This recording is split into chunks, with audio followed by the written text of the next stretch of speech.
Good evening, ladies and gentlemen. I'm Mike Jennings, and I have the great honour to be the chair of TASC, which is your host organisation tonight, which I want to tell you is a source of immense pride to me, not just to do this event tonight, but to have the position that I do have in an organisation which, before the pandemic, before everything stopped dead, we were celebrating our 21st year. I'm not sure what you do with pandemic years. Do you count them as full years, or do you say that we're now 21 and a half or 22 and a half? But you know what I mean anyway. But we have, I think, a very proud record in those 21 years of contributing, and I hope to some degree influencing debate and public policy in this country, particularly around the issues of inequality, social exclusion, inclusiveness, and most recently in relation to climate change issues and climate change issues. So we have had an annual lecture in TASC for many years, certainly for more years than I can recall, because certainly long before I had the honour to take on my current role. But tonight we're going to do a somewhat different format, which I hope you will enjoy, and I'm certainly looking forward to it. Rather than having one single lecture, we're going to have a panel discussion. And the panel discussion, as you know, is under the general title of Hope in a Time of Crisis. And I'm delighted that we have Professor Richard Lade from Trinity College Dublin, who will chair that, and I'll allow Richard to introduce the panel when we get to that stage. Can I just say that TASC, being a completely and utterly independent, in a scarifying kind of a way sometimes, organisation, we rely, to use that great phrase which I quote very often, that the poor have nobody but to rely on but their friends. I'm pleased to say that down through the years, TASC has had many, many friends, and we have survived. We had a big shock to our funding system some years ago, when Atlantic Philanthropies, many of you will be aware of the fantastic altruistic work that they did. They wound up their operations in Ireland, and since then I have to say we've been living somewhat hand to mouth, but we certainly feel that we've turned a corner. But we're turning a corner, as I say, only with the support of our friends. So we're not going to pass around a secret bag or anything, don't worry. And we're not going to put people under a spotlight with a microphone saying, how much are you contributing tonight? But you will see that for our end of year target, we're looking to make up a further €15,000. So the first two rows do what you're supposed to do. The rest of you can go home, it'd be fair enough. Otherwise, whatever. But anyway, I joke, of course, but it on no way is it a condition of your attendance here to do any such thing. But in the privacy of your own use of the mouse, you can go online and the notices are outside.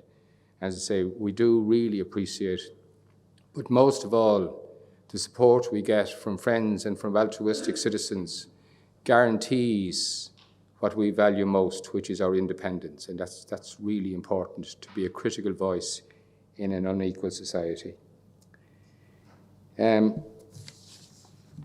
also, I want to draw your attention to this book of essays, Reflections on Equality, which has an introduction by Dr. Tom Arnold. Many of you will know Tom, former Chief Executive Officer of Concern and Director General of the Institute for International and European Affairs, the IIEA. And Tom, as you know, is an agricultural economist and a public policy advisor. So I know that some of the contributors to the book of essays are here tonight, and I want to welcome each one of you. I won't name those who are here. It might be invidious, as others may be on their way, but you're very, very welcome, and you should be able to pick up a copy of this evening, and I would certainly heartily recommend it to you. And also just to say that we have also, if you would like to take a copy of Civil Society for Equality and Environmental Sustainability, Reimagining a Force for Change, That, by my reckoning, is an 11-word title, which they say you should never do unless it's a weighty publication. So I suppose it's a bit of both. And that's by Niall Crowley, and I certainly highly recommend that. And please feel free to take a copy if you would like to do so. I'm going to let Richard, as I say, introduce the speakers for the members, I should say, of the panel. But before I do so, there's one important announcement that every chair is expected to make, and rightly so, and that is to point out to you that on the unlikely event, no, there isn't going to be an oxygen mask dropping from above, and don't worry about that, but you will need to know where the exits are. So the exit which is closest to all of you is out that way, and it leads downward and outward. Just go the way everybody else is going, and you'll end up in Schoolhouse Lane, I think, but at the back of Molesworth Street. And for those of you who think that you're closer to it, you can use the front door as an exit as well. So please bear that in mind. It's terribly important for all of us. So those are the kind of mandatory words that I am pleased to be given the responsibility to say. So to move on to the important events, the most important event of the evening, I'm going to ask Professor Richard Lade, who is Professor of Sociology in Trinity College Dublin since 2014, and also the head of the Department of Sociology. And previously, he was professor in the Economic and Social Research Institute, where he was responsible for coordinating the research program on health. So hugely qualified to chair in important discussions such as this. So I'm going to hand over to Richard, and thank you very much for your attendance. Thank you for your support for TASC. It's really appreciated. Thank you. Good evening. Lovely to be here, and thank you very much for coming out this evening and taking the time to attend the annual lecture tonight. So, as Mike said, I'm going to be chairing tonight's event. Okay, so that means largely introducing our speakers, but also kind of ensuring fair play in the Q&A and keeping them to time, because I know people do, sometimes want to keep on talking because they've got lots of valuable things to say, but let's try and keep them to time. So that's going to be my primary job. And if we do keep to time, it'll provide us with a little bit of time at the end as well to meet just next door and have a glass of wine and be able to talk. Okay, so let's try to ensure we have enough time for that at the end, because it's good to be able to meet everybody as well at the end. So I'm not going to say too much, but can I ask you just to take a quick look at your mobile phone, make sure you're muted or you've switched off, so that we don't have sort of ringing tones in the middle of somebody's talk, which is always a little bit uncomfortable for the speaker. Okay, so we're going to do like 10 minutes each. Speakers are going to come up here, and in no particular order, I'd like to ask Sean, first of all, to come up. So Sean is the CEO of Alone, who are a large organisation, got a network of staff, volunteers and partnerships across the country, really, supporting older people to age at home.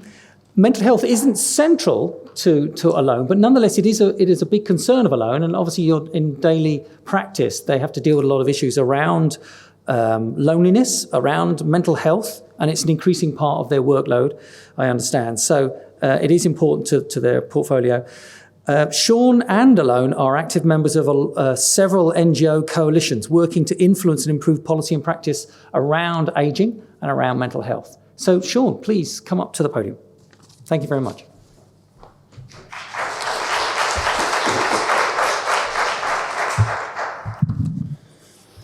Good evening. By the way, if there was ever anybody you needed to put a timer on, it's probably me. Okay, so I'll try and keep things.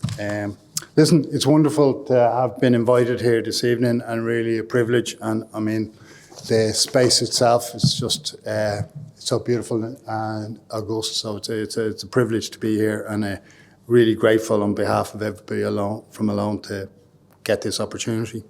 So as said, is my name's Sean Moynihan from Alone, and Alone we support older people to age at home.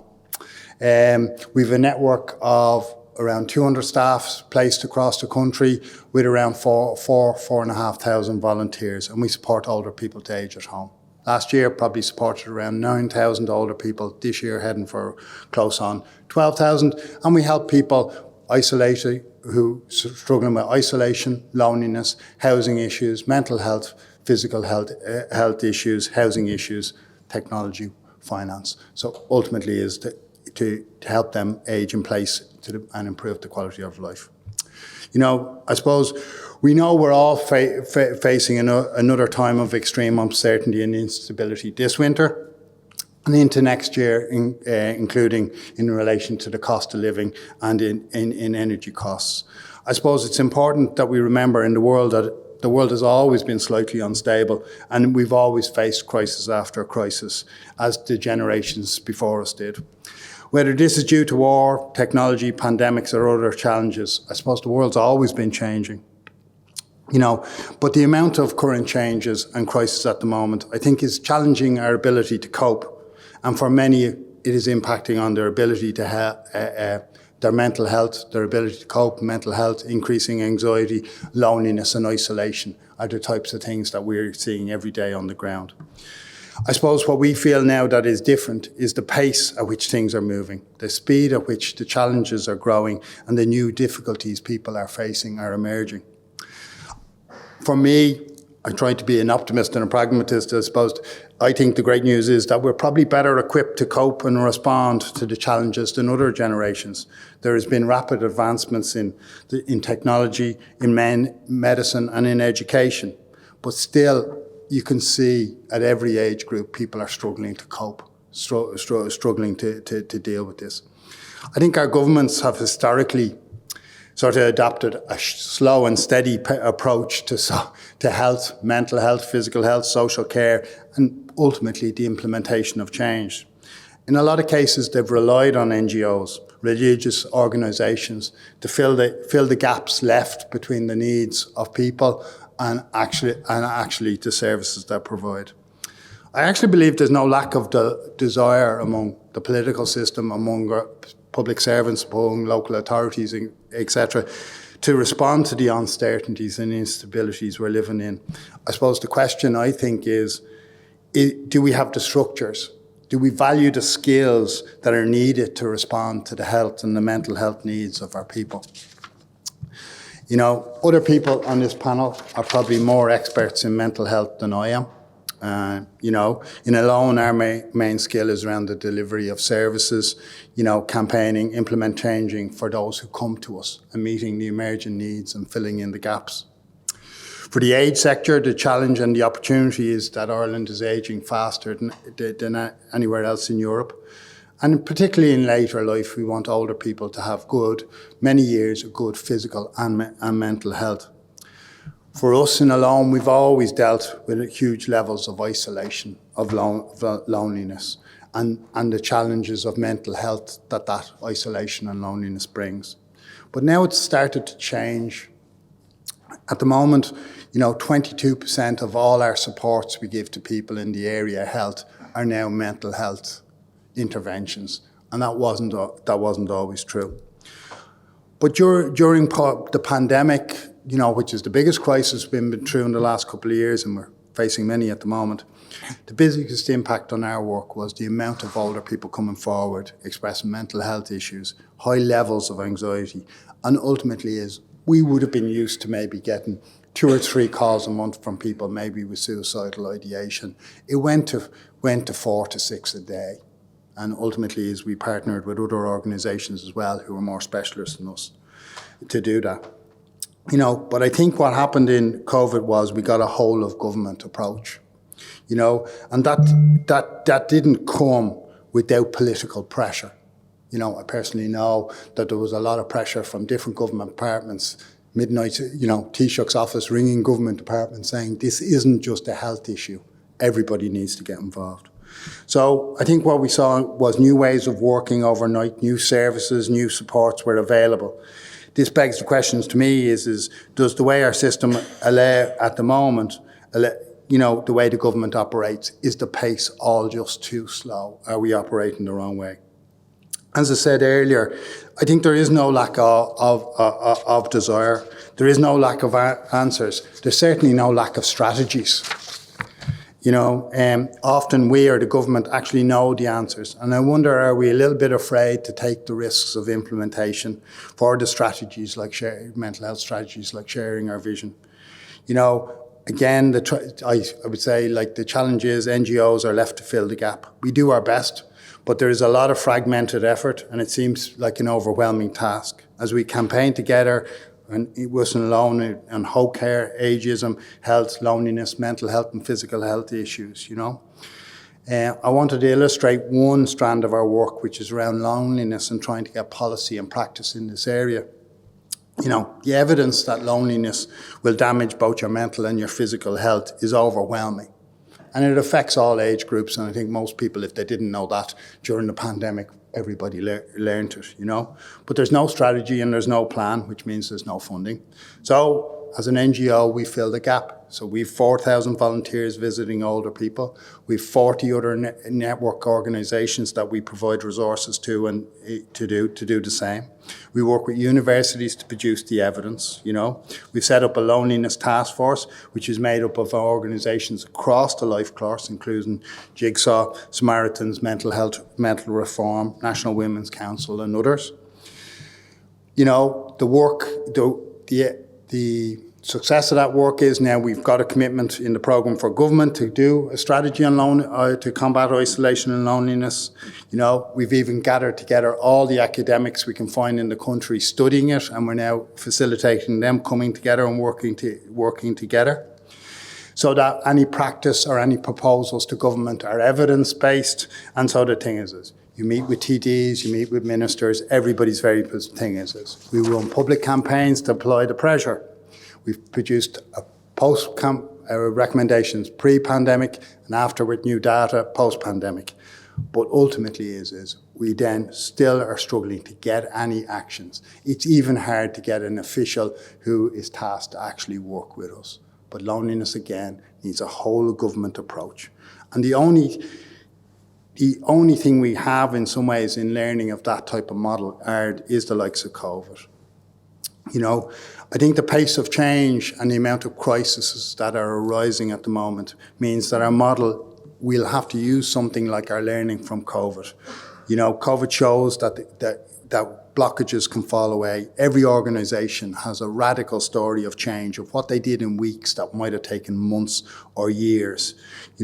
So ultimately for us, we believe that's how so many strategies can be done.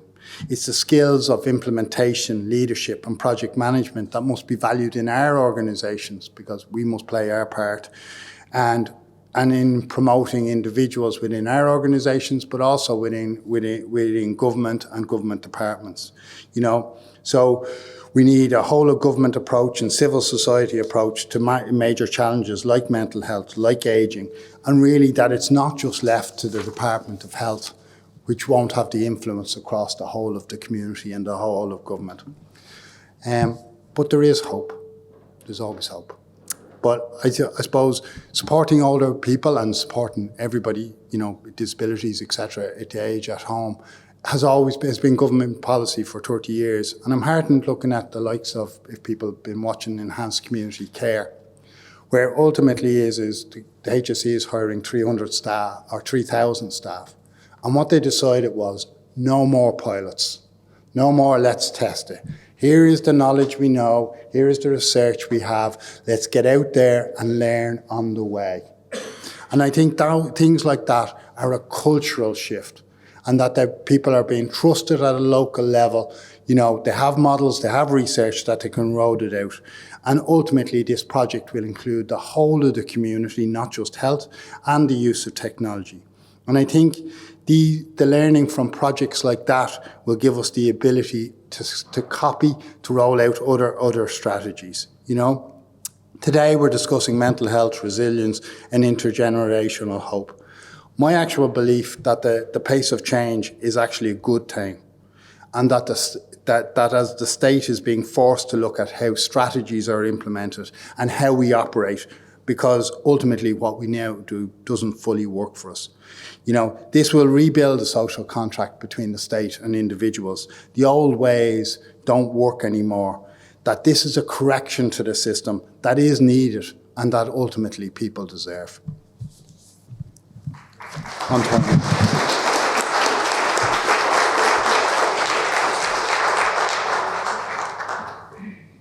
Fantastic timing. Thank you very much, Sean. And an interesting contribution. Thank you. So moving on, our next speaker is Bernie Kyo, who's Managing Director of Lust for Life. Lust for Life, as I understand it, is a mental health charity which uses content campaigns and events to facilitate young people to be effective guardians of their own mind and to be the leaders that drive our society towards a better future. So I look forward to hearing your contribution. Please come up there. Thank you.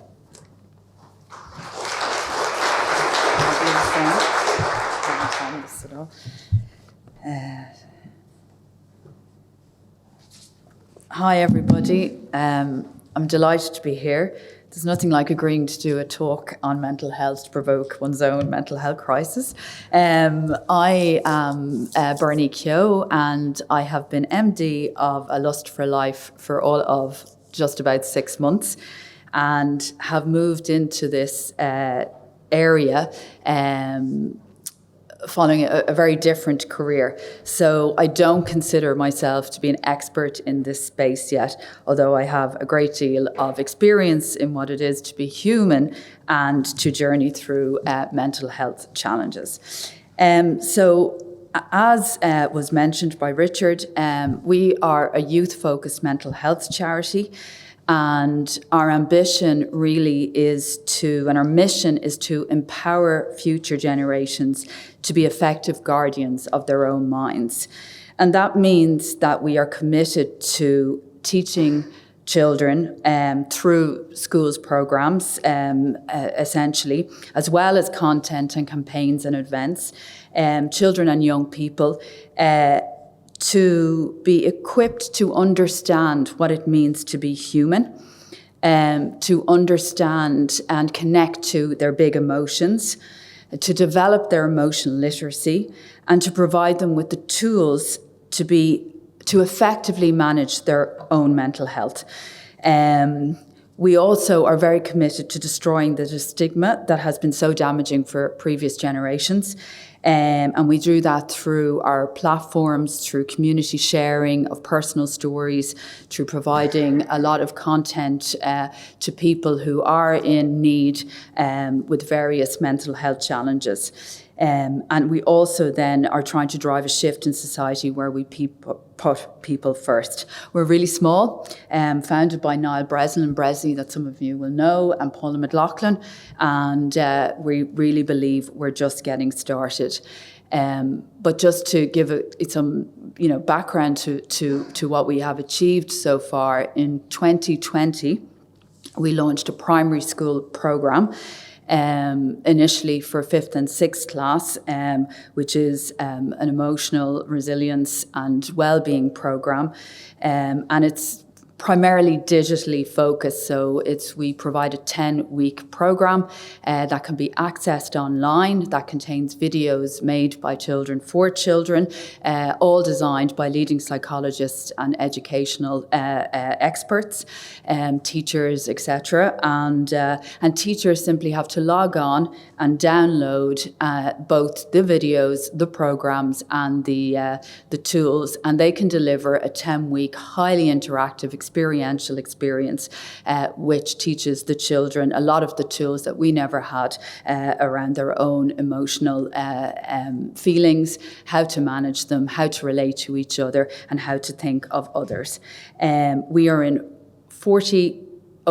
we've reached over 46,000 children.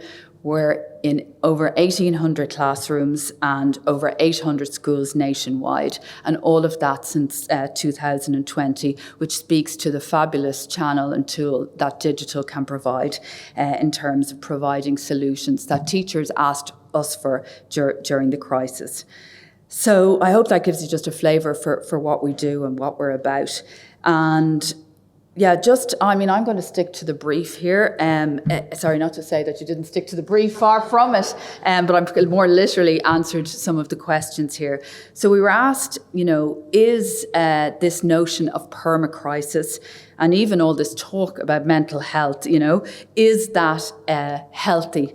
Is it helpful? And, how do we use it in terms of our approach to mental health? So in Lust for Life, we believe that naming is powerful and healthy. We need to be able to name the insecurity and instability that we are living with, both for ourselves and for our children, and in order to spark conversation and connection. It is helpful because it brings a collective experience into the open. If we are to come to terms with this ongoing and long-term instability, we must learn to turn towards it and experience it fully and honour it instead of blotting it out. The fear, the grief, the anxiety, the overwhelm, to the extent of these crises and perpetual crisis that we're currently facing, we are all feeling it. However, overuse of the term permacrisis incessantly, without balancing the narrative in the media in particular, with what we can do about it and the potential strategies, tools, practices and solutions that we can use, each of us as individuals and in our communities and societies, those solutions that fuel our lust for life, even through a crisis, is not helpful. To just name the problem, as we call it, to admire the problem without balancing it with solutions is to evoke more anxiety and contribute to the problem. So we cannot stay in fear and overwhelm indefinitely. We need to move beyond it and into action, imagining the possibilities in crisis and sharing with each other helpful ways of working through this together, collaborating to find new solutions and turning this crisis as an opportunity to talk, to envision newly imagined ways of relating to each other and being in the world together. There's, the question arose, can we shift to a more hopeful focus, and would highlighting resilience be a way to do this? So, resilience gets a bad rap today, and it's a term that gets overused a lot and in our culture. And actually telling people that, they need to be more resilient and putting the responsibility on them and to embrace challenge is actually not helpful. I think this serves to shift responsibility back to the individual and away from the conditions that are creating the problem in the first place. So ignoring the problem and just using resilience as an individual responsibility is not really helpful.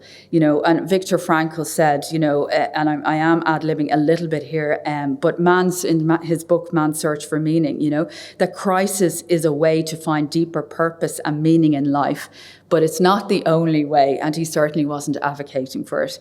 So, the issue with resilience is that if we're telling people to be resilient, it actually comes across as asking them to accept what's going on, And what's going on in the world right now is challenging. And, it's actually normal to have a response to that might be fearful, that might be, challenging our mental well-being. So, we need to shift to a more hopeful focus. And for that, we need to understand and have a new meaning of what resilience is. So resilience is not the absence of fear, anxiety, sadness. And it's not the ability to quickly move through difficult or traumatic experiences as if nothing has happened and bouncing back quickly. Actually, resilience is the ability to sit with our feelings, to step into that darkness that we all know at different times as human beings, to connect in an embodied way to our bodies and our emotions and to hear the message that they have for us. Because difficult feelings are not the enemy. They are often designed to protect us and to signal something is not okay. So we have to stop this narrative that only certain human feelings are okay, and that we have to stop stigmatizing and shaming difficult feelings. They're part of who we are as fully functioning human beings. And as a society and individually, we have to stop trying to make people feel better all the time, i.e. fixing people, and help each of us get better at feeling. Because when we feel, we can process our feelings, and they can move through us instead of getting stuck. And when they get stuck and untreated, and we don't talk about it, and we feel that there's shame and that there's something wrong with us, that's when the whole issue of mental health challenge can lead to serious mental health illness. So we should cultivate resilience as individuals, but not in a sense that we should be resilient and shut up and put up. And we should cultivate community resilience, building social capital, connecting with our community by sharing our resources, our stories, and building networks of mutual support. You know, there's an eminent psychotherapist, Ger Murphy, who I had the pleasure of working with, and he is the founder of ICP and AHIP. And he wrote in a recent article, connection is vitally needed in the context of the counterforce developing, whereby individuals are moving to a more virtual and representational screens. Oops, Jesus, I'm only halfway through. I'll just finish this. Signaling that we are moving to a more virtual and life, represented on screens and disembodied relating. He said, we need practices, rituals, and ceremony that build community and offer support and coping strategies to meet the singular challenges of these times. The idea may challenge us to look beyond the focus on the individual and the search for individual well-being as we come to see that our own mental health depends upon our community's health. Perhaps like no time other, we see that the cult of individualism has strong limitations and that we are in this together.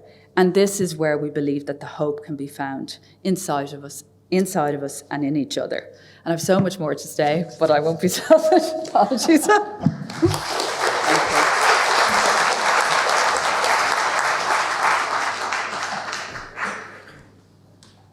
I like the alarm there. I didn't even have to get to use my 1 minute card near the end. You had your own little warning.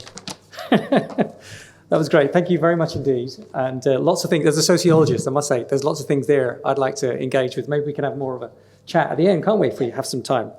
Right, so our third speaker tonight, Joseph Duffy, CEO of Jigsaw, which is the National Centre for Youth Mental Health since 2016.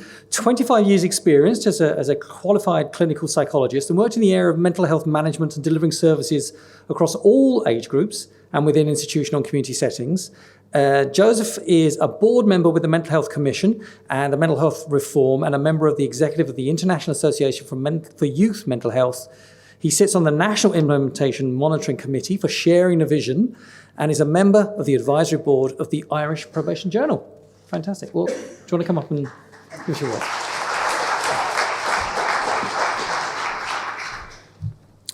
Good evening, everyone. It's great to be here.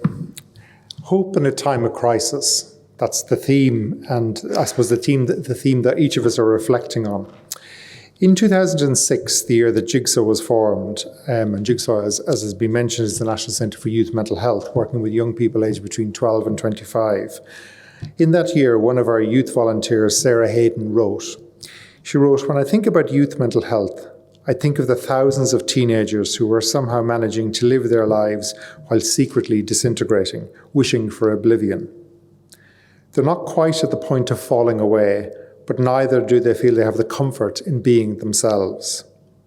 They keep on keeping on, wondering, is it only at the edge of the cliff that crowds will appear with nets? When I was asked to speak tonight, I was very much reminded of Sarah's words and how far we have come as a country in our thinking about mental health, but also how far we need to go. I think, as some of the earlier speakers have commented on, narrative is hugely important in terms of how we're thinking about mental health. But during COVID-19, there was frequent reference to a mental health tsunami. I found that very unhelpful. It gave us a negative message. There was a sense that hope was being sucked out of the world. It was saying in many ways that we were going to be drowned by mental health issues. But more concerning, it gave a message to those who had emerging mental health problems that they didn't need or maybe deserve mental health supports, as there were bound to be more people ahead of them who had greater needs than they had themselves. So messaging is important. It's a key factor as to whether or not people ultimately seek support. One of the things, and it's been touched on already by Bernie there in terms of the idea about perma-crisis, what I would say is that concerns regarding in particular youth mental health, including an increased demand for services, were not as a result of COVID-19, but in many ways predate it. And if anything, COVID-19 has added to the awareness of need and also indeed the greater demands, and that's borne out by Irish and international data. Data from Jigsaw ourselves from last year would show that we've offered increasing number of appointments to young people, and indeed we saw the highest number of referrals. Referrals to our community-based services were up on 24% on the previous year, and there was also an increase in 54% of appointments offered. So we were trying to provide more support to more young people. Additionally, there was significant increase for our online demand support and even for our email support. But worryingly, this is part of a national trend. If we think about the Ireland's CAM services, the Child and Adolescent Mental Health Services saw a 40% increase announced in February in terms of the demand on their services. The My World survey, which was jointly undertaken by the School of Psychology in UCD and Jigsaw in 2009, has shown that young people were already facing considerable increases in anxiety, low self-esteem, feeling of isolation and low mood well before the pandemic, or indeed the cost of living crisis. The cost of living crisis in many ways has deepened the financial hardship for many young people in Ireland, with an array of rising expenses, including rent, fuel and food. The impact of financial hardship and poverty on mental health is well documented and is backed up by our own research in terms of financial difficulties being a top stressor for young people. In Jigsaw, we're concerned that at a time when young people already face significant challenges to their mental health, growing pressure on mental health supports means that too often many young people are facing additional anxiety of increased waiting times, waiting for services with limited support options available. But the numbers of young people seeking support are continuing to rise. We obviously need to do more. There are serious gaps in the mental health supports and services, which I'll talk about in a second, which obviously have been exposed by COVID. But the past year has highlighted once again that mental health services and supports in Ireland are under significant pressure. It's encouraging to see young people who are reaching out for support, but we're, particularly in Jigsaw, we're particularly concerned about the rising demand that's happening. But it's all too clear in terms of seeing the impact of this demand not being met on young people's lives. There's a worldwide shortage of trained mental health professionals, and in the wider mental health services, there's significant stretch. And we've got a sort of a complementary dilemma here. We've significantly reduced or tackled stigma, so we're helping more young people to reach out, but when they reach out, are we there for them? I want to spend a little bit of time talking about the solution or thinking about some positivity, given the title of the talk tonight. And I think that there's a real need for hope. There's a pressing need, I suppose, for a better understanding of and an ambition for the Irish mental health services. We need to see it as an overall system of linked care. I think that's something that's really, really important. It's embedded in the current strategy, but it's about seeing how is that going to happen in practice. So if we have an overall system of linked care that ranges from prevention and early intervention to primary care to acute and crisis support services, if we have all of that and we know what we're operating, I think that will go a huge way. The Irish system of healthcare is supported by statutory, mainly the HSE and NGO providers such as charities. But there's a real need for more direct and better leadership from the HSE and indeed the integration of all of these supports. It's very well expressed in terms of sharing the vision, which is a mental health policy for everybody. This is the Irish government's policy framework, a cross-departmental framework for the continued development and enhancement of the mental health services in Ireland from 2020 to 2030. But indeed, mental health services can't only be seen to be available in clinics or hospitals. They need to be in schools and colleges, in further and higher education, alongside communities, to be seen to be part of the health and well-being approach to valuing and supporting mental health. I strongly believe that far more attention and investment should be devoted to preventing mental ill health rather than simply addressing it as it arises. This belief guides our work in Jigsaw. It is demonstrated in our approach at a primary care level, in session rooms, in classrooms, in lecture halls, in sports grounds, in workplaces, in homes, in short, where young people live, learn, work and play. The best way to promote mental health is to invest in protective environments in all settings. Beneficial human relationships should be promoted and protected through wise policies that mitigate the effects of existential, social and economic insecurity. But the best vaccine for the protection of good mental health is indeed to focus on a human rights-based approaches in all mental health policies. So now more than ever, there's a need for major transformation and a paradigm shift in mental health. There's been a significant and positive focus, as Sean has already mentioned, in terms of mental health during COVID. But we also see that the mental health budget in Ireland is much lower than it is in Europe. It's about 5%, and the European average is between 10 and 12. We therefore need to make mental health supports a reality for everybody, a reality for all. But there is good news, and I suppose there is positive change, and positive change is possible, and there are many reforms underway. But the bad news is that most of these initiatives are only partly implemented and mysteriously stalled midway through implementation. So the policy gets developed, and then they really struggle to actually make the change. But implementing these changes requires cooperation across multiple government departments, our public service, but most of all the politicians and the public. The HSE does the best it can with the resources it has, but a broader commitment is needed if we're to avoid a bad case of implementation deficit disorder. The roadmap is definitely there in terms of sharing the vision. The future of the country's response to youth mental health demands a much more active relationship. It demands more people who see their own actions as helping to shape the future. More people are applying their skills and passions to the challenge at hand. More people are involved in local discussions and national debates about the future of our young people and our country as a whole. While many challenges exist in supporting our young people, we have come a long way in the past decade. We're making significant progress. Death by suicide continues to drop year on year. Schools are beginning to take notice of their role in well-being, as has been illustrated by Lust for Life and indeed our own work in schools and the One Good Schools programme. And they're starting to implement these programmes. Politicians are starting to listen. The media have taken up the gauntlet. Indeed, we're having this talk here tonight. But more importantly, young people are themselves more involved than ever before. Only a decade ago, psychiatric-based hospital supports for people were the norm. Today, we are seeing a much more progressive, community-based approach that speaks to the individual and not to the diagnosis. This is an approach that we in Jigsaw advocate for and indeed adapt.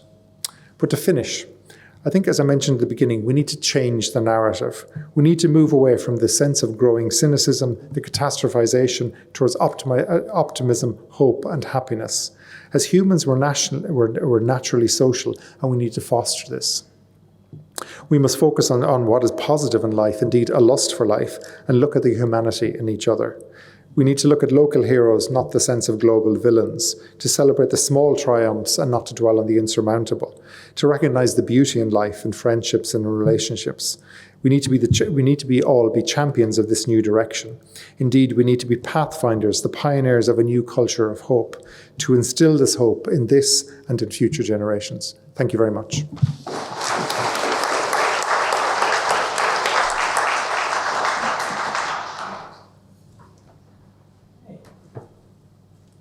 Thank you very much, Joseph.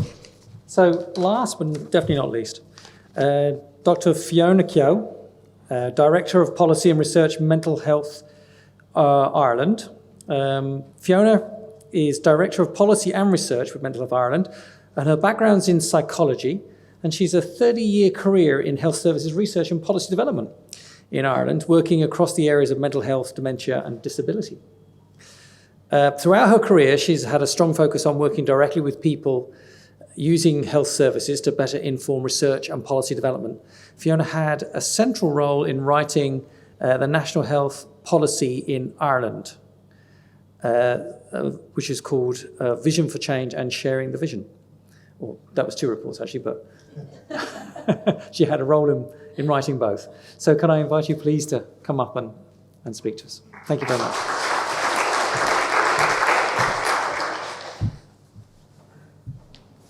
Thank you, Richard. And yes, I've been an admirer of TASC's work for a number of years now, so I'm really delighted to be invited to take part in the discussion tonight. And I'm consoled as the last speaker that I'm echoing a lot of what's been said already.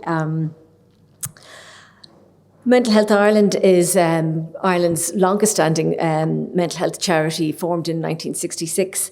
And our focus is very much on mental health promotion and prevention, and also in supporting people in recovering from mental health difficulties. So to speak to the topic this evening, which was around, hope in the time of crisis, but also that crisis, of mental health in the context of COVID. I agree, with the previous speakers. I think the term crisis when discussing mental health need and mental health services is probably not helpful. And I think the term perma-crisis is even more unhelpful. For me, crisis implies a time-limited point, a difficult or a dangerous time when a solution is needed and quickly. It's good because it heightens awareness and focus for a short period, and that provokes immediate action and solutions. So in March, April, you don't need to be reminded of 2020, and COVID-19 was most definitely a crisis. As we moved into the summer and autumn of that year, and we began to develop solutions and ways of living with COVID, we got past that crisis into a more steady state of ongoing challenge. Not that that's any easier. I think when we overuse the term crisis about a longer term issue, it deadens the response. People develop crisis fatigue. But crucially, I think it can get in the way of solutions. Well, it's a crisis, implying we couldn't see it coming and there's no real way out of it. When we see increases in reported mental health difficulties, and which prompts terms like crisis or the tsunami of mental health difficulties, I think there can be a few things going on that we need to consider. Firstly, is it an acceptable or a normal response to a situation that we find ourselves in? And really, it should be no surprise that rates of anxiety and depression increased dramatically in the face of the COVID crisis. In the early days of a global pandemic, we didn't know what was happening, how deadly it was, whether there would be a vaccine or a treatment. So it's a human adaptive response to feel, anxious in that situation. I know if I was surveyed at that point of time, I would certainly have been scoring high on any anxiety scale. So I suppose my point is that it's important not to pathologise a strong physical, psychological or emotional response to something that we would expect to produce that effect. So, for example, anxiety in response to a pandemic, or something like depression in response to a bereavement. I think, very importantly, we also need to be aware that people are differentially affected depending on their pre-existing circumstances and vulnerabilities. So feeling anxious or depressed in a time of crisis can become a much more serious difficulty for someone who is already dealing with long-term issues such as living with a physical illness or a disability, somebody who's in an abusive situation or being homeless, somebody who's fled their country to find safety here, and crucially, people who are already living with a mental health difficulty. And the evidence shows us that it was these individuals, and especially those with existing mental health difficulties, who were disproportionately affected by COVID-19. I think we also need to be aware that reported increases in rates of mental health difficulty can be as a result of campaigns aimed at increasing awareness and decreasing stigma. And people do seem to be more willing to report mental health distress, to talk about it more openly, and to seek help. And these are really good outcomes from decades of work in this kind of area. But, and it's a big but, what's really important, I think, as a society is our response, and to make sure that people are able to access the right support in the right place at the right time if they do seek help for a mental health difficulty. I think in providing that response, we need to recognise and name what is happening for people. And this means not inappropriately labelling everything as a mental disorder and funneling people inappropriately to the most complex specialist level of the mental health system, which is our psychiatrist-led community mental health teams. Now, it is essential that we have sufficient numbers of well-staffed teams in place to deal and support individuals with serious mental health difficulties, and continued investment is needed to ensure we have sufficient specialist services in place. But what's equally important is that we have a sufficient level of mental health supports and services at the primary care level, which can be easily and quickly accessed through the GP. And these are services like those provided by Jigsaw, for example, such as counselling, psychotherapy, and other community and voluntary supports, which we know can effectively address non-complex mental health challenges. GPs already deal with the majority of people with mental health difficulties in Ireland. However, there are too few service options at that primary care level to do this effectively for the numbers who are seeking help. We also need to recognise that the first port of call for many people who need support is to talk to family and friends. We need to ensure that we are all better able to have those conversations and that we have the knowledge to direct people to more support when they need it. The Mental Health Ireland Hello, How Are You national campaign ran for the first time in April of this year, and it's designed to build those skills and knowledge. The new mental health policy Sharing the Vision, which has been mentioned, describes this in detail, this idea of stepped care and the importance of having a range of options in place so that people can access support that meets their needs in a timely manner. As well as this idea of stepped care that's set out in Sharing the Vision, so that means, from moving from advice from family to supports in primary care to community and voluntary organisations, right up to specialist care. What kind of mental health response is most appropriate to provide hope in a time of crisis? And I just revisit what we mean by crisis in that, and I'm really echoing what others have said here. And in reflecting on it, I suppose, the world we live in is challenging and uncertain. For the last 2 years, we've gone from COVID to the war in Ukraine and the associated cost of living crisis, all against the backdrop of a housing crisis. I think if we choose to think and talk all the time in terms of crisis, then we are almost always living through some sort of crisis. I'm really going to date myself here, but I grew up with the oil crisis in the 70s, recession and huge unemployment in the 1980s, huge mortgage interest rates in the 90s when I got my first mortgage, and there was a war in Kuwait, the banking crash and the recession in the 2000s, and I could keep going, with a growing climate crisis in the background throughout. Maybe we need to change our perspective. Instead of expecting to live in an Instagram perfect world where bad things don't happen, and our expectation is instead that life is by its very nature challenging and uncertain. The world we live in is constantly changing, often in ways we can't control, and climate change is a really good example of that. If we can embrace that uncertainty of life and equip people, particularly our young people, to cope with challenge and uncertainty, maybe everything we encounter won't be a crisis. It will be a challenge that we feel equipped to deal with, and if we need additional support, that support is easily available.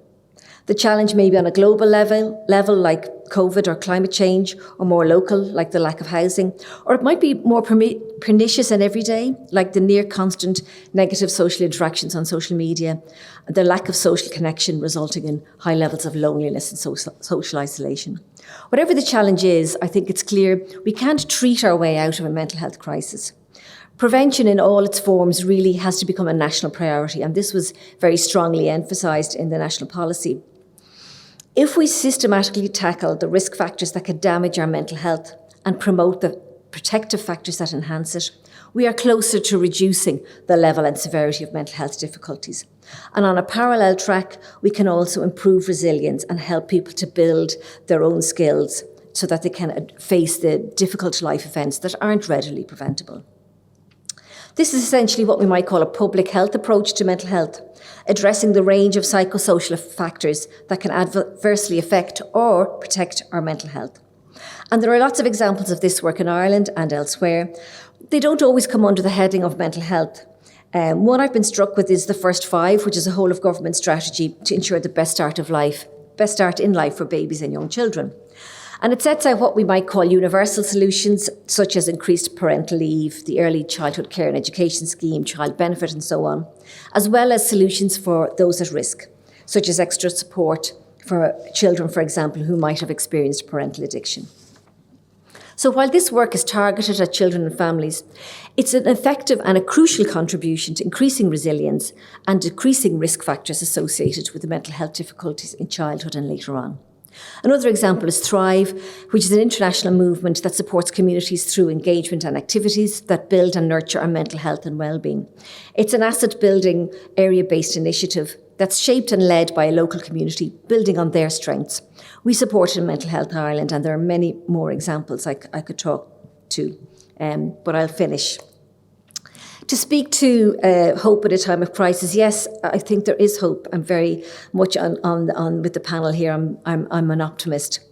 But it's not an easy sell, silver bullet, soundbite-sized, package of hope. It is about that painstaking, incremental, everyday work of improving different aspects of people's lives, creating the conditions in which mental health thrives, and we definitely need a joined-up whole-of-government approach to do that, as well as ensuring that the right support is available in a timely manner when it's needed, right through from advice and information through to specialist mental health care.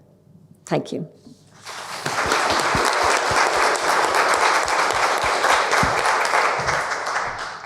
Fabulous. Okay, so we're now about 5 to 8, and that means we've got about 35 minutes then of Q&A and discussion, if we'd like to take that time. If it takes less time, then it's not out of the way. But there was a lot of big themes raised there, wasn't there? There was a lot of important issues that came out, and I suspect we'll probably have quite a few questions, queries, or comments that people wish to make. So look, microphones in front of you, and I understand they'll be switched on in a moment. And then there's microphones roving round if you have a question. Would anybody like to ask anything of the audience?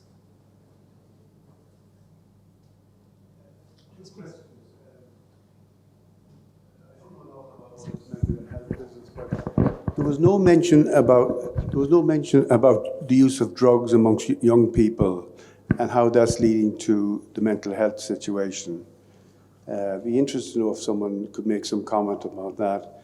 And the second thing is in regards to Sean in Alone. There appears to be an enormous number of services available to elderly people and lonely people. But there seems to be one hell of a major cock-up in the optimization of these resources. And there's a huge inefficiency. There's also a real lack of ownership in even those who are participating in the work. And maybe you could just make some comment on that. Who would like to lead on the drug issue? Is that a significant factor? Okay, I can talk about that. Certainly, drug taking, substance misuse is a significant factor in terms of, I suppose, very negative ways of coping. And there's a long debate we could have in terms of, are young people using drugs because they've just got into using drugs, or are they using drugs because it's a way of coping? Certainly, in terms of the My World survey, the research that we've done, we can see the substance misuse, both drugs and alcohol, are significant factors. It's occurring in young people younger and younger with it. We know that there's significant issues arising out of cannabis use and the growing evidence in terms of the impact on brain development for young people. And I suppose really what we're looking at it broadly is around what ways are young people in particular using substances, using behaviours to cope with I suppose the experience of being in the world and trying to support them. So there's a huge area to work and support that. There's a significant I suppose interaction as well in terms of mental health, and there's a lot of I suppose disjointed services and supports in terms of people deciding you've either a mental health problem or you've a substance abuse problem, where often it's a chicken or egg. They need a broad support, and very much in terms of trying to advocate for that broad support would be the way forward with it. Thank you. Sean, would you like to answer the second part of the question? It should be. Oh, it's on. Sorry. I think what I'd say around that is I start off by saying is older people are their own best resource. Okay, and most older people, whether it's pandemic or other crisis, navigate their own health and well-being themselves. But I think the people we'd probably end up supporting is people because, somebody once described Alone to me as Bernardo's for older people. Does that make sense? So the extent is a bad start in life, so an awful lot of people we work with might actually, the proportion of people we work with who don't own their own houses is quite high. The amount of people who are on their own is very high, which is a risk factor for an awful lot of things. If people bereaved there or who are on their own. On top of that is we tend to work an awful lot with over 75s. So I think people are facing much more complexity at that age, especially if they're facing that on their own. But an awful lot of people we work with basically have just the state pension on their own. So all these challenges, and it's the complexity of what people face. I think you're right. There is some good services out there, but the challenge there, if you take, say at the moment, the lack of home care. We work with 23 other organisations campaigning for the right to home care. We're nearly there, but the problem now is there's such a shortage. There's thousands and thousands of people waiting on home care that enables them to remain independent or to get home from hospital. So what I'd say to you is it is all about coordination. I think part of the reason we exist, what we do, the biggest cohort of what our staff do is support coordination, because ultimately is people have to navigate multiple complex systems at the one time. And if you're facing a health challenge when trying to navigate all these complex systems, you really need a guide and you need somebody to support you to work that out. And even family or friends, which in a lot of cases people don't want to be dependent on. So what we're trying to do is empower people to navigate these systems and to draw in these resources and draw the whole community around an individual. And ultimately that's probably what we try to do. Thank you very much. Do we have any other queries, questions? Yes. Just a comment on, youth and disorientation. For me, I think that part of the difficulty is the lack of guidance, the lack of elders, the lack of initiation. Ritual, you had mentioned, is a seriously important thing. When you bring somebody through a ritual, they come through it, and when they come through it, they have changed. They don't go into the same ritual again. They live a different life.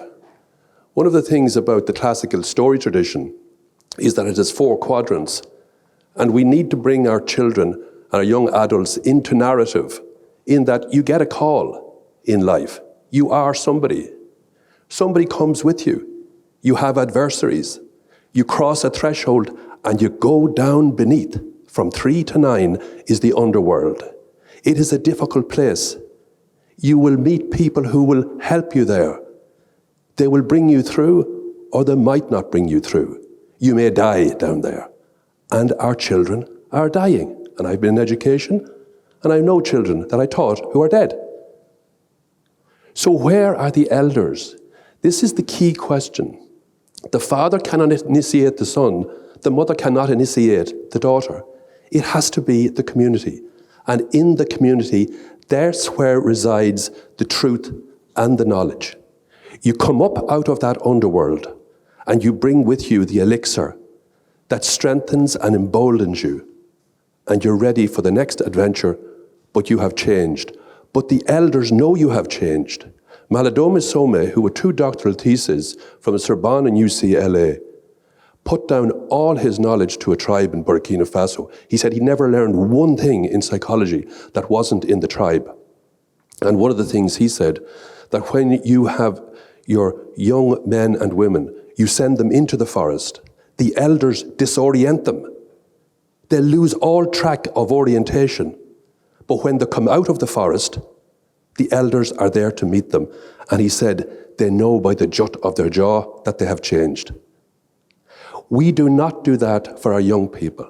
The leaving cert and many of the things in education are the most crass instruments. They are pseudo-rituals. Oftentimes religion, in the absence of that, we have been lost. But going to church each Sunday, people don't invoke the sense that that's a ritual that they have changed during the week. The ritual stays the same. I liked when you talked about the idea of ritual, and the problem is that the emotions have been disembodied. I'll just finish with this. In our school, Jalaluddin Rumi, the Sufi poet, 13th century, do we think we know things? He said, this being human is a guest house, every morning a new arrival. And it talks about all the emotions. They're clearing us out for some new delight. They are there to change us and to inform us. In our school at Assembly, the children make the guest house. Somebody's inside it, and they're the guest house owner, and they say, hello, who are you? And the different emotions, kids trot up at age 4, and they knock on the door and said, hello, I'm happiness. Come on in. The children are the house. So when the guest house owner brings them in, she says to Happiness, where do you want to go? And Happiness says, can I go to the sitting room? Or can I go to bed? And if anger comes, where do you want to go? Want to go to the toilet? Do you want to let things go? All of this conversation is absolutely new, it is absolutely generative, and it's absolutely imaginative, and it's within the realm of the children's imagination and play, and it's not language that's handed to them. And I have found that that has enriched, and they feel their emotions running through them, and that is actually normal. But embodiment is so important, and the children bring in clay from all their houses, they hand print it, and the connectiveness between them is the garden where they grow things. So I think think like Walt Whitman said, let the body sing. It's really important to embody things. Thank you. No, thank you. I think that was a round of applause there, really. I could listen to you all day. And certainly as a sociologist, I have to say that in many respects, our societies have shed a lot of the rituals that we used to have within our societies. And in all social groups, rituals perform really important roles, don't they, in terms of structuring life, structuring experience, giving people a sense of movement, of change, and understanding as well. It gives them a sort of structure within which they can understand their own experience. And in a sense, we have lost quite a lot in our societies, which have become much more about choice, and about the individual choosing the paths and the things they want to do. Really at the cost of many of these kind of structures that we have. And sociologists talk about individualization, stripping away many of these things. So thank you very much for that contribution. That is a very important one and a very interesting one. Would anybody like to come back on that and talk a little bit to two themes there? One is the ritual, okay, and whether we should be introducing more ritual, how, where would that come? But also to a theme which came out in several of the talks, which was about the role of the community. And several of you mentioned that, and about that mental health can only be mental health within a community setting, in a sense. How can we make that happen? If that's true, what should we be doing? What are we doing wrong now? Who would like to lead off on these? Who said ritual first? Bernie, is that you?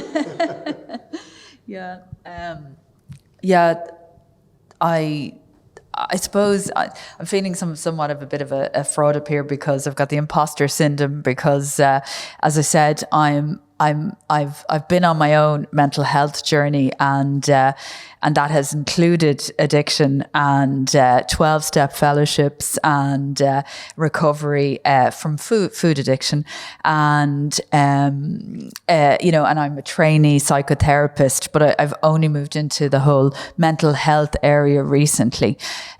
So a lot of what I think is informed by my experience and discussions that I've had, as opposed to deep years of experience in research and running frontline services organizations. But that the reason that, I mentioned ritual, and I was quoting Ger Murphy again, and in a conversation that I had with him, I was asking him, what do we need to do to stop young people killing themselves? And he said that, young people are lost, that they, as humans, we often have the need to experiment and confront death and even symbolically, and that we have lost these rituals that, other societies have had, where they go into the forest or they go into the bush, and they go through a challenging, transformative experience. And when they come back, yes, they are greeted by their elders, but they're recognized as becoming adults. And in this society, that is lacking. That process by which, our children and our young people can be recognized by their parents, by the society at large, in becoming adults, and coming also from a society which I believe does not give them voice and does not give them a platform and recognise them as people in the making from a very young age. But I don't have the solution to that because I'm only recently engaged in the narrative, if I'm to be honest. But I believe that it's fundamentally important. Thank you. Would anyone else like to speak? Yeah, I suppose to speak to the piece on community.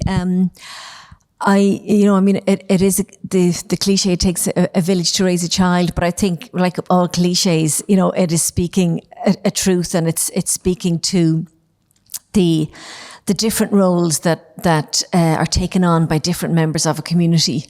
I think, we could sort of talk through the kind of history of mental madness and becoming mental illness and medicalized, and how that in many ways kind of took the power away from people who, would support, not always, but, felt that they could talk to and support people in some way. I was listening to a radio program last week, and I heard, there was it's a child psychologist, then letters come in and so on. But it's always interesting. You get the zeitgeist of what's going on, parents' concerns. And there was a letter from a mother, and this little girl, 9-year-old girl, her cat, she had found her cat dead in the street. Her beloved pet had been killed in the street, and she just found it. Obviously, the child was distraught. And 2 weeks later, the mother thought, well, she's not over it yet, so is she depressed, and should she go to a therapist? So there was just so many things that you're thinking, oh my God, what an awful thing to happen, and that in 2 weeks it should be, oh yeah, I'm over that, let's get a new cat. But also that the parent felt, somehow I need to go to an expert to help fix this, and that they felt they didn't, have the skills or the wherewithal within themselves or somebody else in their family, who could just do the ordinary everyday support stuff. And I think this is the kind of thing that Lust for Life is talking about, it really valuably, that bad things happen, and we need to get back into learning how to sit with that and sit with those bad feelings, and that it's okay not to be okay for a while. Obviously, if this becomes very protracted and it's really impacting on your life in a very serious way, you might reach out for professional help. But at the beginning, let's focus on family and friends and other people around us in that wider community. And we did a lot of work on this when I was working in the area of disability and dementia, in connecting people with disabilities and older people into what's going on in their local community. Rather than, you need art therapy. Well, maybe is there a local art group that you can join? It doesn't have to have a mental health or a dementia label attached to it. Can we just reconnect with ordinary everyday activities and support people to do that as a first step? I mean, social prescribing is being rolled out in Ireland. I think this is a fantastic initiative. And it is about that demedicalising the support that somebody might need as a first step. It's not saying, oh, you shouldn't be going to doctors or you shouldn't be going to psychiatrists, but it's about, as a first step, let's reconnect with the things that used to give me joy, and take it from there. Sorry, that was a bit rambling, but. Do you want to come in? Just a comment in terms of the whole community side to it. I think, as Fiona was saying there, there's a real sense of connection to community, and that is a protective factor. And in many ways, you could say that Ireland has changed in terms of people feel less connection with their community, but the connection to community before or in the past, and this is a general statement, often mental health was seen as out of sight, out of mind, and out of town, in many ways contained in a large psychiatric hospital. So that level of connection wouldn't have been healthy. What we're looking at really is a sense of connection in terms of ritual partly there to it, but also that sense of real belonging. but it's belonging based on people's interest and trying to see that one size doesn't fit all. So if you're thinking, when we think about communities in Ireland, and particularly with people would think about the GAA, and that's fantastic, but not everybody wants to play football or play hurling or play camogie. So where else can they connect and be supported?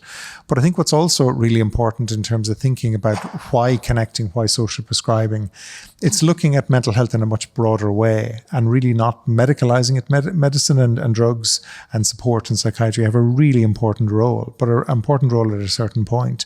But we're talking in terms of a general view, and particularly in terms of a preventative piece, it's around thinking of what makes one good community, one good club, one good adult. What's the experience like, and what could each of us do? And there's a sense at times when I talk to the clinicians in Jigsaw, they say they spend a lot of their times talking to young parents because they're first time parenting an adolescent, and they themselves would have come through an experience of growing up where they maybe haven't dealt with any challenges or don't have that sense of resilience themselves. And we can spend a huge amount of time supporting parents. So when we talk about it's okay not to be okay, we also need to be able to respond and support people, to parents in particular, to support young people. And I think that's something that's probably forgotten about. And we're now working very ably with many young people and working with very, very young children. But there is that intergenerational piece that are struggling to really articulate what support they might need. Just to build upon what you're saying, we did a survey, Lust for Life did a survey in September with parents at small scale versus My World survey, obviously. And what came of it is not only, I suppose, the impact of COVID and the lingering impact in terms of anxiety, etc., that children are experiencing, but also the high levels of anxiety of parents, because nothing is going to provoke more anxiety in a parent than being anxious about their own children. And this is a really important point, and there's some really good commentators on social media in relation to this, is that there is nothing more intolerable for a parent than their own child's anxiety. But when I made the point about we have to learn not to try to make people feel better, we need to learn to do that in relation to our children. We need to pay them the respect and sit through our own agony so that they can sit with a feeling instead of trying to fix it or get rid of it quickly. And your example of bereavement, the loss of a beloved cat being a case in point. And the reason that we need to do that is because children need their experience, their feelings to be validated. And when they're not, they sense that their parents are uneasy. They sense that, they are upsetting their parent in some way. And what ends up often happening is that children end up minding their parents, and that is the first step in self-abandonment. And it is not the role of our children to mind our mental health. So I just thought that was a very good case in point. Thank you very much. Can I bring an idea in here that's kind of floating in, which is, it was mentioned earlier on, I think you said it yourself, and definitely Fiona mentioned it as well, which is the idea of emotional literacy, that young people, all of us, in a sense, benefit from being able to identify our emotions, being able to, put some kind of description upon them, and then be able to work with those and be able to put that into a sort of a broader context that maybe gives us some way of understanding whether this is something that I need to go through an experience, to come out the other side, or whether it is something that I need help in dealing with. But in a sense, is that emotional literacy something we should be teaching our young people from an earlier age? Should it be something which is part of the curriculum? You've spoken yourself about Lust for Life having a 10-week course. Yes. Is this something that we should be doing? Absolutely. It's happening in this gentleman's school in a beautifully creative and poetic way, because we need to know this. Just a personal aside. Like, the reason that I'm here today, and in a Lust for Life, I'm here because of a Lust for Life, is that 18 months ago, I was in my weekend module. I'm on a 7-year journey to become a psychotherapist. And, I was doing a module and learning about lots of different things, like conditions of worth and, how we end up integrating values that aren't necessarily our own, but thinking they're their own, and how we can end up developing this sense of an idealistic self that actually isn't in any way our authentic selves, and various things. And I got angry and I got upset, and I thought, why the hell is this not taught in schools? Why is it not taught in schools what it is to be human? And that means looking at our emotions, looking at, an embodied way and the importance of a embodied way of living and connecting, certain, schools of psychology, and how the world around us, be it our intimate relationships or society at large, impacts us and our own development and the resulting challenges that may or may not arise. Why is this not taught in schools? It could change everything for us. And that's what we're trying to do in terms of teaching that really important emotional literacy. Because again, when we meet our emotions, when we sit with them, we can process them and deal with them in a healthy way. If we can't even name what's going on, if we can't flee that, we end up in maladaptive coping behaviors like addictions, etc. And for some, and at the worst, face needless suffering. So I really believe that we need to be teaching this in school, and I believe that it should be part of the education system. And ultimately, we want to close our doors one day. Yeah, that's really interesting. Thank you very much. We have a question at the front here.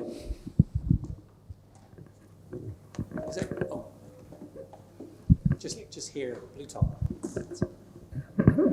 Hi. I just was wondering to what extent do we lose the kind of historical perspective in all of this issue around going back to the core question of this evening, in terms of hope in a time of crisis. There's a tremendous kind of focus on the now and the difficulties and the deficiencies that we face. But actually, if you think about the country and the origin of the state, the relatively short time that this state has been in existence, there's an extraordinary level of development that we've been through on all these kind of issues. And I think sometimes we don't sufficiently acknowledge that in debate around these issues, or in trying to give young people a sense of where we've arrived at, And I think that's something, it's interesting just to look at the posters here that are surround us, There's one here that carries the date of 1956, and you wonder to what extent were people in 1956 thinking, this is a crisis beyond which we will never, ever, ever be able to progress. And, in 1956, I was born in 1956, and even in my lifetime, the changes that have happened in this country, the way we have developed things around our public services and all the rest of it have been phenomenal. I'm not talking about having a rose-tinted view, but I think it's an important aspect of that we lose sight of. The other issue, and again, it goes back to the fundamentals of TASC and where it's positioned within society and stuff like that, is the fact that, there is a path for empowerment for young people through politics, And again, that's almost become a dirty word, or it's not seen as in any sense part of the business of allowing people to have a hope that they can change society. It doesn't matter what party they can be in, But I'm just saying that there is, embedded within our society something that looks outside of individuals. It's not necessarily something that they always have to look inside to think how are they going to improve themselves and how are they going to manage and how are they going to survive, how are they going to deal with adversity.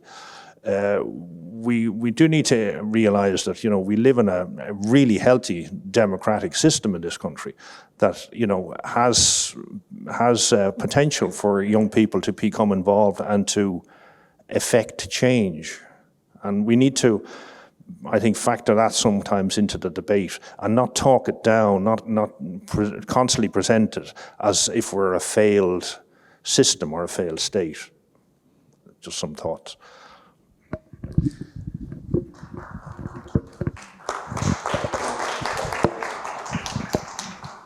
Could we have the mic back down this way, please? There's a question on the end here. Greg Jackson. Thank you. Hi. Fantastic panel so far, so thank you for that. My big question is, with this kind of like greater recognition for the needs of mental health treatment or funding or things of that nature, is how is that being divided, like as that's coming to grips? Have there been, whether it's groups that are more at risk or age groups getting squeezed out of the system, or has there been kind of like a more equitable division of resources? I recognize we have a couple different, whether we have youth treatment and aging community. How has that kind of struggle been coming to grips with this, the needs of the situation? That sounds like a question for Joseph. I suppose overall in Ireland, the mental health, out of the current budget would have 1.2 billion, which is the biggest ever in terms of mental health. But as I was saying earlier on, that's still smaller than in terms of European neighbours. The majority of that is still for, I suppose, the hospital-based care. And what we would argue, but I suppose ultimately, is that you need a bigger pie for mental health and not just keep subdividing out in terms of the small areas. So work like Jigsaw was established through venture philanthropy. It was through fundraising money, and Atlantic Philanthropies and the One Foundation, like a lot of charities in Ireland in that time in the early noughties. And I suppose overall, we do now have a vision for change came out of the idea that we would sell the psychiatric hospitals, we would put that money back into it. Then the recession happened, that didn't happen. Sharing the Vision has that broad view, but there is a real sense, particularly in Sharing the Vision, that we need to concentrate on early intervention and prevention, and there's agreement around a whole of government approach. But there's a lot of work to be done in that, and that is going to influence the spending in the future. If you speak to education, they would say our role is education. If you speak to health, they would say our role is health, and the two don't interact. But the reality is young people spend most of their time in schools, and that's where it's a really formative experience, as we talked about earlier on. They really need to think about social and emotional learning. So there's a real need to think about how are we organising the resources, not just the mental health budget, but all of our resources, and what do we want? We've heard a former Taoiseach talk about, the best small country to grow up in for young people. What's the whole of government view? And while we can have a whole of government policy, is that actually being implemented in a whole of government way? So there's a real challenge in terms of thinking about that. So that would be just my thoughts on it. Now, we've really come to the end of our time, okay, but have you got a really quick question? Lady grey jacket at the back. Okay, well, look, it sounds then like we've come to the end of this evening's activities. It's been a really interesting session. I've learned lots. I've made lots of notes here, and I think we've got plenty to talk about afterwards. So first of all, can I ask you to give a round of applause for our panel?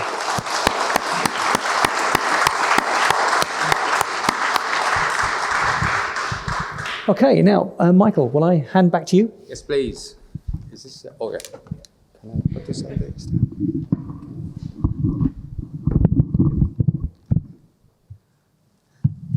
Thank you very, very much. Can I just say, well, firstly, a confession. I didn't expect to enjoy tonight very much. I really didn't. I'm such a man for self-sacrifice. I agreed as chairman of TASC that I would come along and I'd open it and I'd say the last few words. But I really did enjoy it. I found it very, very compelling and indeed uplifting. And, you know, the phrase was hope in a time of crisis. I took a lot of hope from that. And if I, without getting overly personal about it, I spent most of the time when all of you got into your stride thinking about Ada Stevens. Ada Stevens was my mother's sister, Auntie Ada.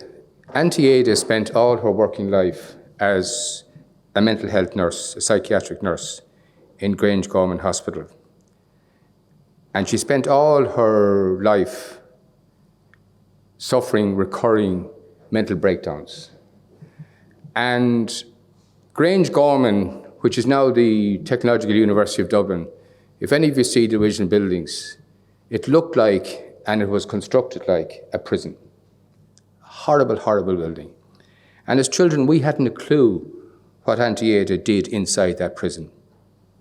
And when she had her occasional mental breakdowns, we hadn't a clue what that meant, because it was all part of this unspoken, misunderstood, mysterious in a very bad way. And can I just say to each one of you, thank you so much for making it so immediate and making it, if you don't mind me saying so, so democratic, that the achievement of societal or communitarian mental health is the responsibility of every one of us. And that responsibility devolving on every one of us is much more easy to bear and bear productively when we have leaders such as the five of you. And I really want to, and I think I speak on behalf of the audience, thank you so much. It was wonderful. Auntie Ada says thanks.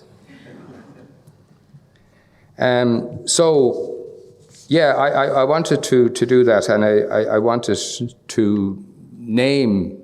So, Richard, thank you very much for the excellent job you did of chairing the debate and allowing the confluence of the experiences and the wisdom of the four panelists. Thanks to Sean, to Joseph, to Bernie, and to Fiona.